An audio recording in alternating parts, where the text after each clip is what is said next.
আমার নবীর চাইতে শ্রেষ্ঠ কোনো মানুষ গোটা বিশ্বে দ্বিতীয়টা হতে পারে আমার নবীর চাইতে the most trust or the personality বিশ্বস্ত মানুষ এই পৃথিবীতে হতে পারে সে কোন বন্ধু বলো বড় বিশ্বস্ত সে কোন বন্ধু বলো বেশি বিশ্বস্ত ধৈর্য ধরতে শিখুন একটু স্থির হন স্টপ অনেক হয়েছে আর না অস্থির জীবন আমরা চাই না এই কোরআন আমাদেরকে অস্থির সময়ে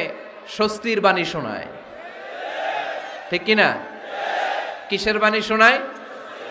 স্বস্তির বাণী কোন সময়ে অস্থির সময়ে স্বস্তির বাণী শোনায় কোরআন ঠিক কি না বিশ্বনবী সাল্লাল্লাহু আলাইহি ইসলামকে ডাকতে হবে ইয়া নবী আল্লাহ ওনাকে ডাকতে হবে ইয়া রাসূল আল্লাহ ওনাকে ডাকতে হবে ইয়া হাবিব আল্লাহ কারো বাসায় গেলে পারমিশন নিতে হবে দরজার সামনে যেয়ে আগে সালাম দিবেন 3 বার কয়বার অনুমতি চাইবেন অনুমতি দিলে ঢুকবেন অনুমতি না দিলে বের হয়ে চলে আসবেন পারা যাবে বিষ্ণু ঈসা ইসলাম বললেন সারা রাত তাহাজ্জুদ পড়লে এটা শ্রেষ্ঠ ইবাদত নয় বরং রাতের কিছু অংশ ঘুমাবা কিছু অংশ তাহাজ্জুদ পড়বা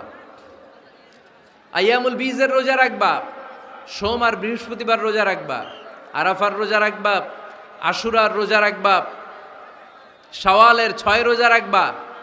এর চেয়েও বেশি রাখতে চাইলে একদিন রোজা রাখবা আরেকদিন রাখবা না একদিন রাখবা আরেকদিন রাখবা না এর চেয়ে ভালো রোজার হতে পারে ওমান কাশাফা মুসলিমান কাশাফাহুল্লাহু ফিদ দুনিয়া ওয়াল আখিরা যে অন্যের গোপন বিষয় প্রকাশ করে দেয় ওর গোমরও কিয়ামতের ময়দানে ফাঁস করে দিবে কে আপনি 10 জনের সামনে অন্যের গোপন বিষয় ফাঁস করবেন আল্লাহ লাখো মানুষের সামনে আপনারা ল্যাংটা করে ছেড়ে দিবে